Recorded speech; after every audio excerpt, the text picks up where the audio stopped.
Hello, welcome to the dungeon. In today's video, I thought we'd talk about something I haven't seen anybody else do videos on so far, and that is the power of summoned creatures.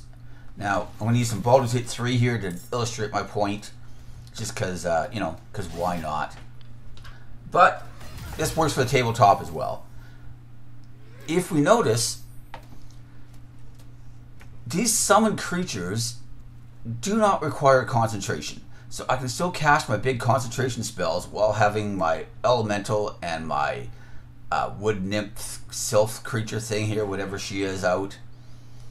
These things can absorb attacks. They can direct, enemies will direct fire at them instead of my actual party members. They can do different damage types. Depending on what they are, they might have some pretty good mobility. The wood nymph thing from Summon Woodland Being can actually summon her own summons as well. He kind of sucks, but I sometimes bring him out anyways. And it can definitely make some fights a lot easier. So in this fight here, I'm fighting 3 of these giant Uber Central things. These things are ridiculous. They've got over 200 hit points. They can jump even up onto roofs and stuff, which you'll see happen. They hit for a ton of damage. Yeah, see, there he is up on the roof, making it hard to get to him. And I was just going to rain fire down on our party. Well, crossbow bolts. I was going to try to do things, like I actually tried to use a wall of stone at one point in this fight as well, to try to cut them off and restrict their movement. But I didn't even realize they can just jump over my wall of stone, so that was pretty much pointless. I love wall spells, as we all know. I'm a big fan of battlefield control type spells. I do use spike growth there, which is okay. We have to do a lot of healing in this fight because, like I said, these things hit for a ton of damage. But mostly, I just want to talk about how using summoned creatures on the battlefield, having these things set up in advance. By the way, these things stay until, like for a long time. I think until I take a long rest. Which means that I can have them out in my party while I'm walking around. I don't have to waste time in combat summoning them up, right? These can already be here. They're going to last a long time. They do not require concentration. Now, here I go with a wall of stone. I'm trying to separate out a couple of sentinels, or at least one of them. If I can find a good spot to put the wall. So there we go, wall of stone. Great spell. Just not great in this particular fight, as it turns out.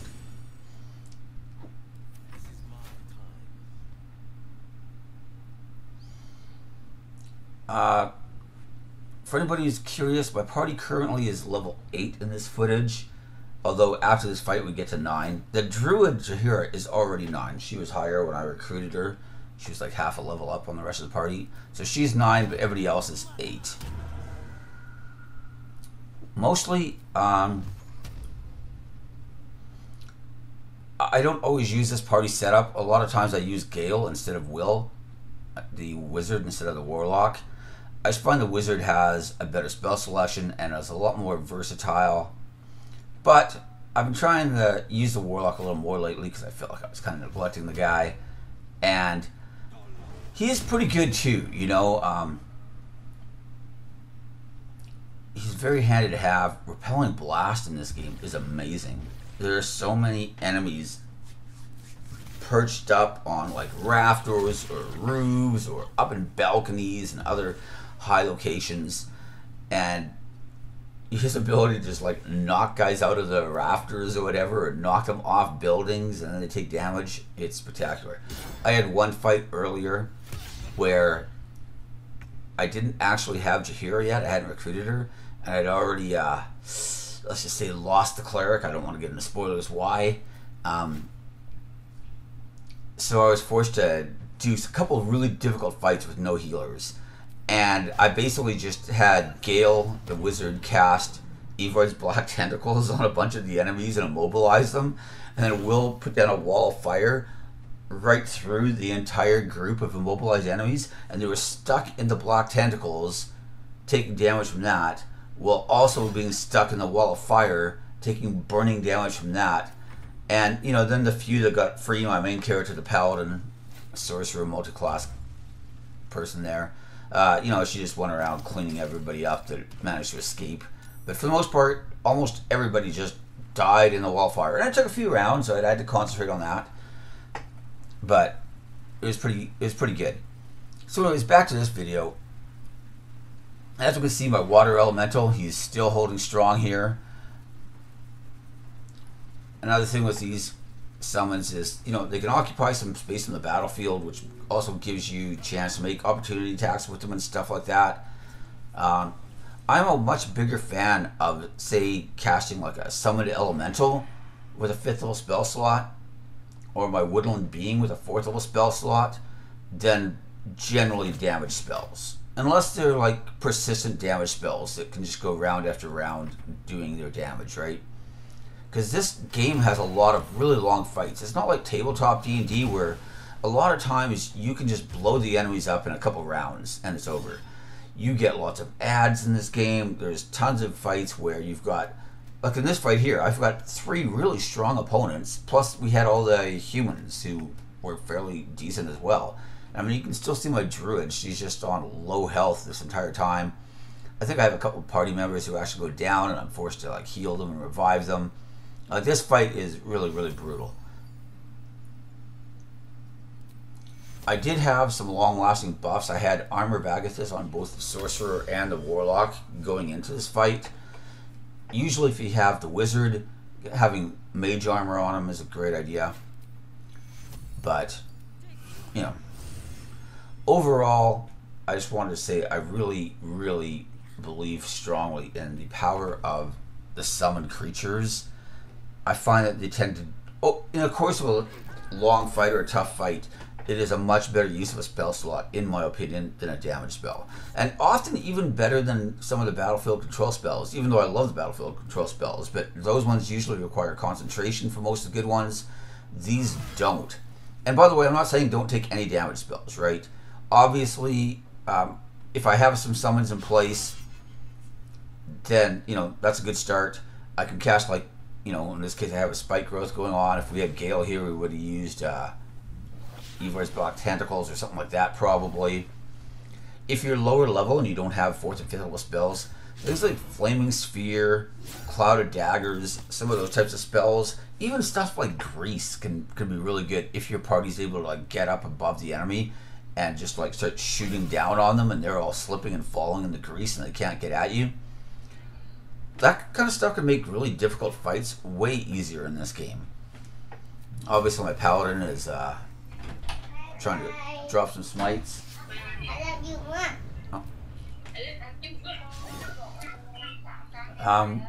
This fight is really long. I don't know if I want to go through the whole thing. In the end, my party does manage to win. Yeah, using shield spells to prevent ourselves from taking truckloads of damage. I have something on the Warlock as well where he can cast shield. It's from like an amulet, and I love that on the Warlock because otherwise he's using like 4th level spell slots to cast shield and he doesn't actually have access to shield. But allowing him to be able to preserve some of those high level spell slots and not having to use them all for that kind of stuff is pretty handy. My paladin has 2 items that cast Misty Step for her. She actually has Misty Step as well, but I don't, you know, I'd rather use my spell slots for, you know, smiting and stuff like that, right? So let's try to, you know, use the items wherever possible.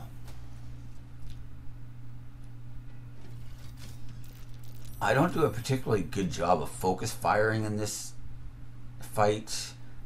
I definitely try, but there's a lot of times when I'd have to eat opportunity attacks from the big guys in order to like get to the one I'm trying to target down, and they just hit so hard I just don't want to give them the opportunity attacks.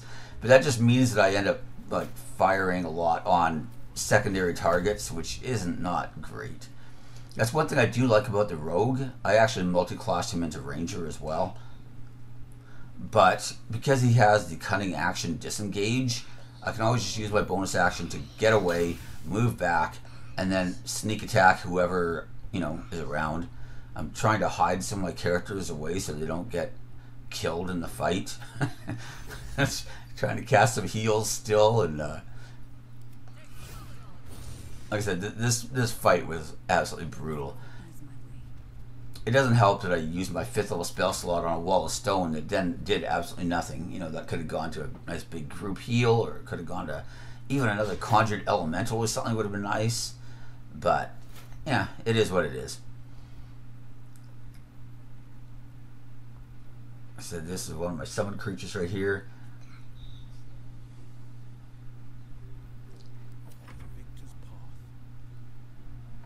And there I am, realizing that opportunity attacks are not my friend.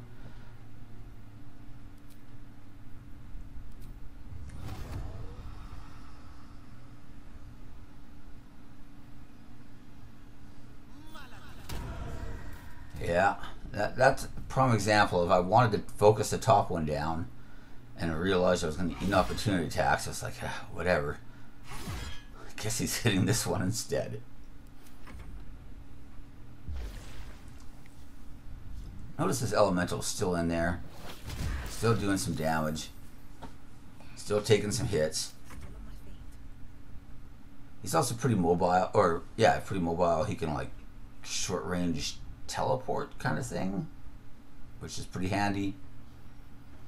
But yeah, anyways, that's basically the video. I don't think we need to go through the entire fight. This fight lasted like 25 minutes altogether. And I think it'll get kind of boring to just watch repeatedly the entire thing. I do level up at the end, so that was probably part of the time there. Oh, see, there we go. We got one of them into self-destruct mode.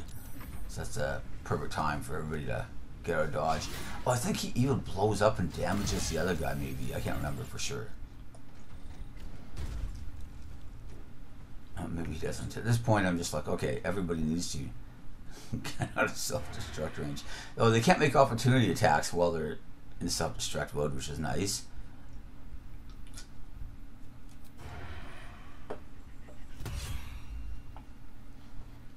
My rogue does quite a bit of damage these days. I was pretty disappointed in him early.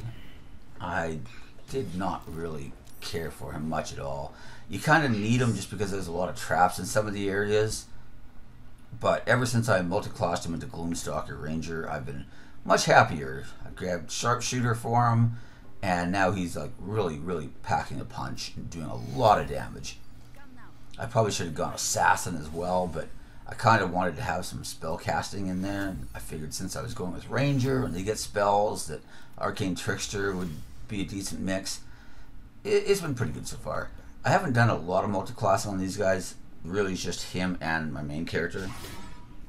But that's mostly because I'm using the rest of them are like, you know, pure casters. And in general, I value the spell slots more than I value whatever else I'd be getting from multi-classing in a lot of these cases.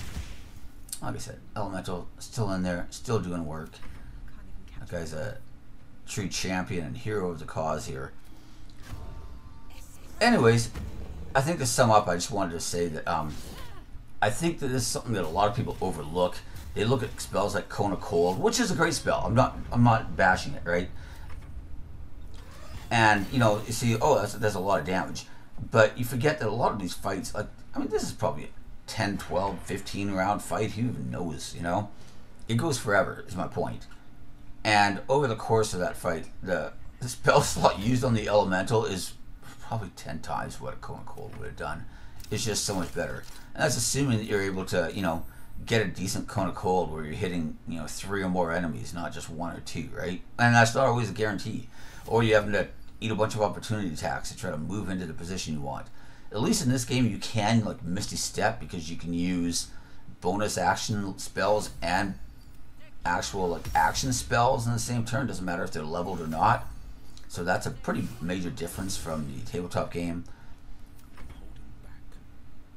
I also spend a lot of time even like healing word, and I don't usually try to let my companions go down in this game because stuff like this, these big juggernaut guys, can literally just kill them. Like, it's really easy for your characters to die in this game compared to tabletop. They do not have to have the you know, negative your entire hit point total. They seem to die at like -10 or something. I don't know what it is exactly. Maybe it actually is, but these guys just hit so hard. But yeah, I mean, I try to keep them up. Also, when you revive them, they can only take bonus actions. They can't attack or anything that round unless they have like a bonus action attack.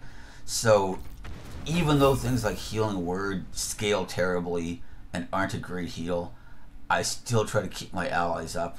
And the fact that, you know, like my druid or the cleric could have, or if I had a bard, they could, you know, the fact that you can cast like cure wounds and a healing word all in the same turn, and possibly heal multiple allies or just heal one ally for a bunch of damage they took, is pretty handy actually. Poor Will's gonna try to snipe this guy off the ground. I think he actually hits him once or twice though.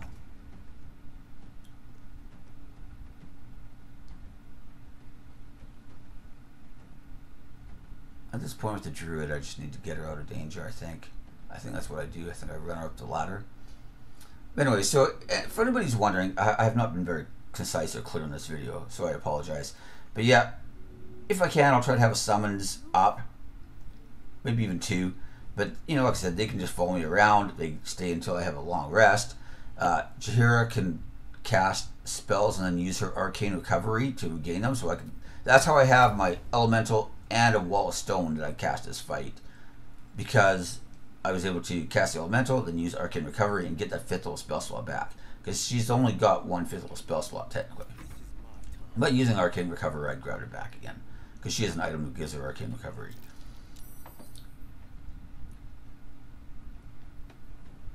So usually I'll try to have my summons, I'll cast whatever battlefield control spells I want, like I said, maybe Black Tentacles or a Cloud of Daggers or whatever it happens to be, right? And I'll be concentrating on that. And then I will follow that up with damage spells, because I can only concentrate on one spell at a time. And I think that a lot of times people make a mistake of overlooking control spells and how good they are. But there's also the opposite direction, where people start realizing how good some of these control spells are and don't really understand that you can only concentrate on one spell at a time. So unless you want to just be pinging things with cantrips that do pretty poor damage at certain level ranges especially, you know, then you kind of need a mix of everything. I need to have some damage spells as well, so that, you know, when I'm concentrating on slow or whatever it is, I can follow that up with a fireball or, you know, magic missiles, or, you know, I'm concentrating on wall of fire, but I need to be able to, you know, throw out something else. This is one thing I love about the Warlock, because Eldritch Blast and Agonizing Blast is like the one cantrip that just really, really delivers. Anyways, I think that's about everything here. As you can see, we're down to one guy at this point. You can just trust me when I say that we managed to kill him and not die. Even though it's pretty touch and go, as you can see from the health of all my characters. So that is everything I have. Thanks for watching, and I'll see you next time. Bye.